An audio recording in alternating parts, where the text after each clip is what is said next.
तो क्या हाल है आप सभी की। उम्मीद करते हैं सब अच्छे होंगे, सब बढ़िया होंगे, अपने अपने घर पर मौज काट रहे होंगे। तो देखिए, जैसे कि आपको पता है कि रिसेंटली अभी 3 राज्यों के जो चुनाव परिणाम आए हैं, उसमें बीजेपी ने यहाँ पर लैंडस्लाइड विक्ट्री हासिल की। वैसे देखा जाए तो चुनाव परिणाम तो आए हैं 5 राज्यों के, लेकिन यहाँ पर एक राज्य में बनी है कांग्रेस की सरकार तेलंगाना में, और दूसरे में बनी है ZPM की सरकार, जो कहाँ पर है, मिज़ोरम में है। तो मिज़ोरम में और तेलंगाना में तो बीजेपी की सरकार नहीं बन पाई, लेकिन यहाँ पर जो मध्य प्रदेश, छत्तीसगढ़ और राजस्थान है, वहाँ पर बन गई है। और इसमें जो सबसे ज़्यादा चौंकाने वाला जो रिज़ल्ट सामने आया है, वो यहाँ पर आया है मध्य प्रदेश का। क्योंकि यहाँ पर देखा जाए तो लगातार पिछले 18 साल से यहाँ पर बीजेपी की सरकार है, और यहाँ पर बहुत ही तगड़ा एंटी इनकम्बेंसी फैक्टर था। लेकिन फिर भी यहाँ पर बीजेपी ने कुछ ऐसी राजनीतिक चालें चली जिसकी वजह से यहाँ पर बीजेपी की सरकार बन गई, और वो भी काफ़ी तगड़े मार्जिन से। क्योंकि 230 सीट में से 165 सीट हासिल करना ये कोई छोटी मोटी बात नहीं है, ये काफ़ी तगड़ी बात है।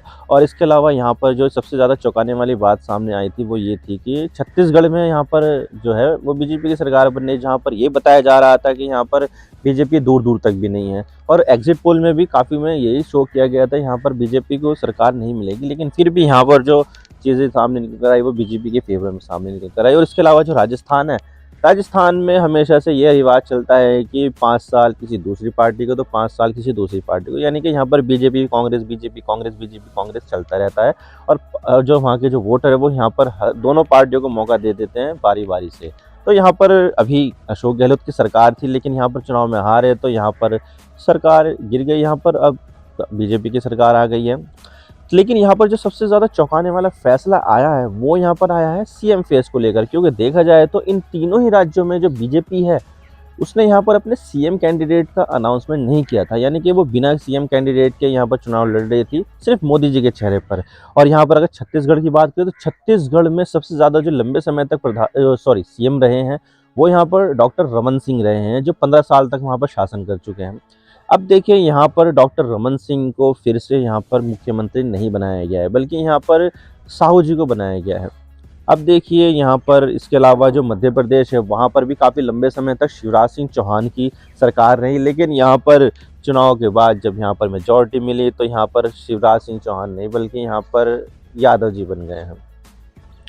और इसके अलावा यहाँ पर जो राजस्थान है वहाँ पर लगातार जो बीजेपी 2 बार यहाँ पर जो शासन कर चुकी है, उसमें यहाँ पर वसुंधरा राजे की सरकार रही। लेकिन यहाँ पर अब वसुंधरा राजे की सरकार नहीं रही है, बल्कि यहाँ पर सरकार आ गई है भजन लाल शर्मा के पास। तो यहाँ पर बीजेपी ने सभी को चौंकाते हुए जो पहले के मुख्यमंत्री थे उनको कोई मौका नहीं दिया है। इसके अलावा जो बड़े बड़े जो नेता थे जिनकी वैल्यू काफ़ी ज़्यादा थी, जिसके बारे में बताया जा रहा था कि यहाँ पर ये मुख्यमंत्री बन सकते हैं, उनमें से किसी को भी मौका नहीं दिया गया। बल्कि यहाँ पर जो लो प्रोफाइल रहने वाले जो एमएलए हैं, जिनके बारे में कोई ढंग से जानता भी नहीं था, बस ये जानता था कि हाँ ये बंदा एमएलए है, और कुछ मंत्री पद भी दे दिया जाता था उनको, तो उनको यहाँ पर सीएम पद के लिए चुन लिया गया है। और यहाँ पर ये काफ़ी ज़्यादा चौंकाने वाली बात है, क्योंकि देखा जाए तो ये जो तीनों ही राज्य है वो हिंदी बेल्ट के राज्य हैं, और हिंदी बेल्ट के राज्यों में यहाँ पर इस तरह से जो पुराने मुख्यमंत्री है उनको यहाँ पर मौका ना देना, ये काफ़ी ज़्यादा चौंकाने वाली बात है। और यहाँ पर जो तीनों ही राज्य में यहाँ पर ये काफ़ी ज़्यादा बड़ी बात है। जैसे कि छत्तीसगढ़ में 15 साल तक सीएम रहा बंदा रमन सिंह, लेकिन उसको कोई मौका नहीं दिया गया। और इसके अलावा जो शिवराज सिंह चौहान है, जो लगभग 18 साल तक सीएम रहा, उसको यहाँ पर कोई मौका नहीं दिया गया। और इसके अलावा यहाँ पर जो वसुंधरा राजे, जो लगभग 10 साल सीएम रही 2 टर्म में, उनको यहाँ पर कोई मौका नहीं दिया गया। यानी कि जो तीनों ही राज्य थे उनमें यहाँ पर चौंकाने वाला फैसला लेते हुए बीजेपी ने यहाँ पर तीनों ही मुख्यमंत्री को बदल दिया और यहाँ पर नए नए चेहरों को मौका दिया है। तो आज इसके बारे में पूरी डिटेल के साथ बात करते हैं कि जो बीजेपी है वो यहाँ पर इस चीज़ के पीछे अपनी क्या राजनीति कर रही है और इसके पीछे वहाँ पर क्या देने का मकसद है। तो आज इसके बारे में पूरी डिटेल के साथ बात करते हैं कि हिंदी बेल्ट के राज्यों में यहाँ पर बीजेपी ने ऐसा क्यों किया और क्यों चौंकाने वाला फैसला लेते हुए जो पुराने मुख्यमंत्री उनको कोई मौका नहीं दिया। लेकिन उससे पहले अगर आप चैनल पर नए हो तो चैनल को सब्सक्राइब जरूर कर देना, वीडियो को चाहे लाइक करो या डिसलाइक करो, लेकिन चैनल को सब्सक्राइब जरूर कर देना। तो चलिए वीडियो का आगाज करते हैं। तो देखिए, यहाँ पर अगर हम बात करते हैं कि बीजेपी ने यहाँ पर इस इन तीनों ही जगह पर मुख्यमंत्री को क्यों बदला है, तो देखिए यहाँ पर जो चीज़ें सामने निकल आई है वो ये है कि ये बीजेपी की काफ़ी बड़े गेम प्लान का एक हिस्सा है। क्योंकि देखा जाए तो अगले साल होने वाले हैं लोकसभा के चुनाव, जो सबसे बड़े चुनाव होते हैं देश के, और ये काफ़ी ज़्यादा इंपॉर्टेंट होते हैं, केंद्र की राजनीति के लिए सबसे बड़े इंपॉर्टेंट है ये। तो यहाँ पर होने वाले हैं चुनाव, तो उन चुनाव को देखते हुए यहाँ पर जो हिंदी प्रदेश है उनमें यहाँ पर एक बैलेंस बनाने की कोशिश की गई है। जैसे कि विष्णुदेव साव छत्तीसगढ़ का मुख्यमंत्री बनाया गया उन्होंने।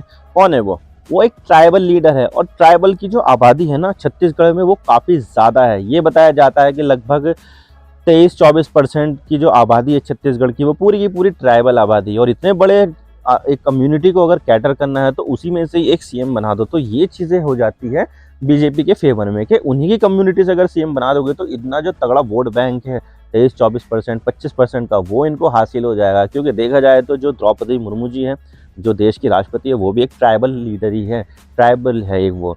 तो यहाँ पर इसके अलावा जो छत्तीसगढ़ में एक आदिवासी को मुख्यमंत्री बनाया गया है, तो आदिवासी की जो आबादी है ना वो छत्तीसगढ़ तक सीमित नहीं है, बल्कि यहाँ पर मध्य प्रदेश जो एक छत्तीसगढ़ से लगा हुआ राज्य है, वहाँ पर भी काफ़ी तगड़ी आदिवासियों की आबादी रहती है। और इसके अलावा जो छत्तीसगढ़ को उसके एक बराबर में ही ओडिशा भी आता है, तो ओडिशा में भी यहाँ पर एक तगड़ी आदिवासियों की आबादी रहती है। तो अगर यहाँ पर अगर आदिवासी नेता को यहाँ पर अगर सीएम बना दिया जाएगा तो सिर्फ इसका असर ना सिर्फ छत्तीसगढ़ में होगा, बल्कि यहाँ पर मध्य प्रदेश में और ओडिशा में, और जो झारखंड वगैरह उसके बराबर में ही है, झारखंड में भी काफ़ी तगड़ी आदिवासियों की आबादी रहती है।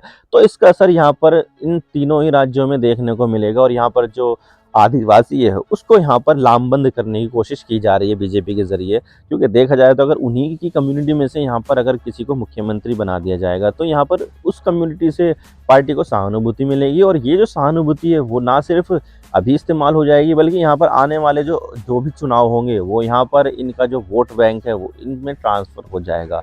तो यहाँ पर एक बड़े गेम प्लान का हिस्सा है ये। और यहाँ पर इसी वजह से जो छत्तीसगढ़ है उसमें विष्णुदेव साई जो एक आदिवासी नेता है उसको यहाँ पर मुख्यमंत्री बनाया गया है, ताकि यहाँ पर ना सिर्फ छत्तीसगढ़ के जो पॉलिटिक्स है उसको चेंज किया जा सके, बल्कि आसपास के जितने भी राज्य हैं वहाँ पर जितने भी आदिवासी की पॉपुलेशन है उनसे भी सिंपैथी हासिल की जा सके कि भाई हम यहाँ पर राष्ट्रपति पद दे सकते हैं किसी आदिवासी को, तो हम मुख्यमंत्री पद भी दे सकते हैं, और ये हमारा एक जबान है।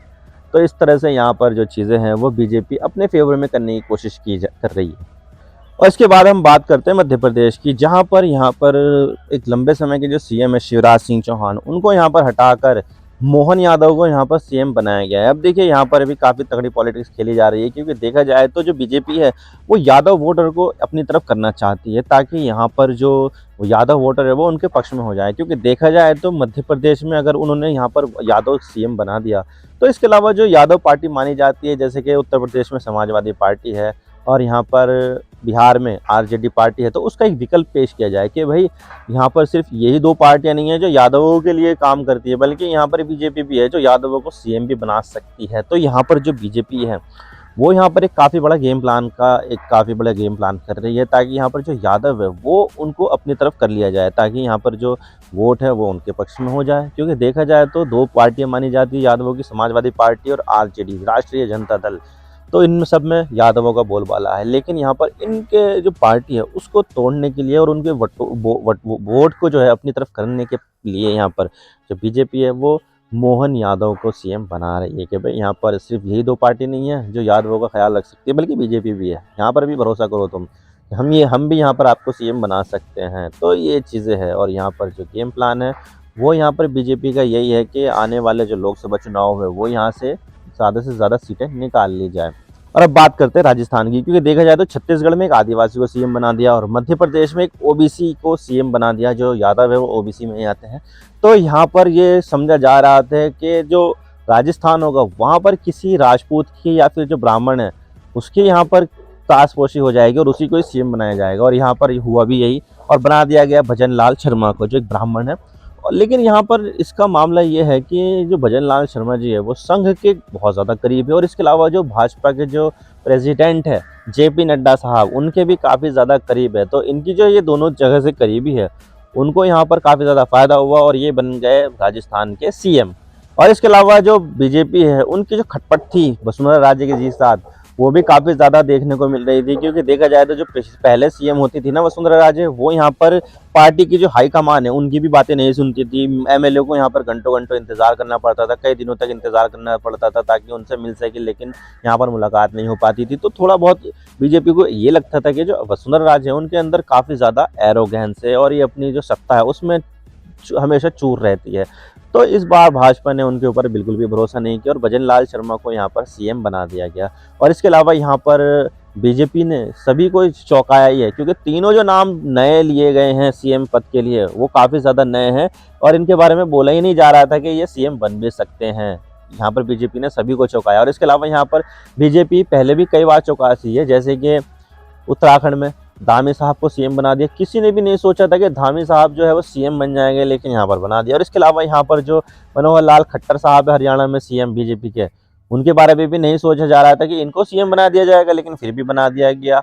और वे जो है एक जाट प्रदेश है हरियाणा, लेकिन यहाँ पर एक नॉन जाट को सीएम बना दिया गया। जो मनोहर लाल खट्टर है वो जाट नहीं है, लेकिन यहाँ पर हरियाणा में है जो ज़्यादातर आबादी वो जाटों की है और जाटों का ही प्रभुत्व वहाँ पर देखने को मिलता है, लेकिन फिर भी यहाँ पर जाटों को कोई प्रतिनिधित्व नहीं दिया गया। तो इसका मतलब यही है कि भाई जो बीजेपी है वो यहाँ पर सभी कम्युनिटी सभी कास्ट को ध्यान में रखते हुए यहाँ पर अपने फैसले ले रही है और अपनी सारी पॉलिटिक्स चल रही है। और इसी को देखते हुए यहाँ पर यही समझा जा रहा है कि ये सारी की सारी जो चीज़ें की जा रही है वो 2024 में होने वाले लोकसभा चुनाव को देखते हुए की जा रही है, ताकि यहाँ पर किसी भी कम्युनिटी को ये ना लगे कि भाई तुम यहाँ पर छूट गए हो, हम तुम्हें भी साथ में लेकर चल रहे हैं, चाहे वो आदिवासी हो, ओबीसी हो या फिर वो ब्राह्मणी क्यों ना हो। जो यूपी में जो योगी आदित्यनाथ की सरकार है वो तो एक क्षत्रिय है ही। तो यहाँ पर सभी तरह की जो जातियाँ हैं उनको यहाँ पर काफ़ी ज़्यादा पुश किया जा रहा है बीजेपी के ज़रिए। अब देखते हैं आगे क्या होता है क्या नहीं, ये तो आने वाला वक्त ही बताएगा। क्या ये चीज़ें जो है वो बीजेपी को फ़ायदा पहुँचाती है नहीं, ये तो चुनाव के बाद ही पता चलेगा। आई होप आपको सारी बातें समझ में आ गई होगी। रिव्यू थोड़ा सा भी पसंद आया तो लाइक कर देना, वरना डिसलाइक कर देना, लेकिन चैनल को सब्सक्राइब जरूर कर देना। आपके एक सब्सक्रिप्शन से हमें आगे कंटेंट बनाने की मोटिवेशन मिलती है। Thank you for watching. I really appreciate your precious time. God bless you all. Now signing off.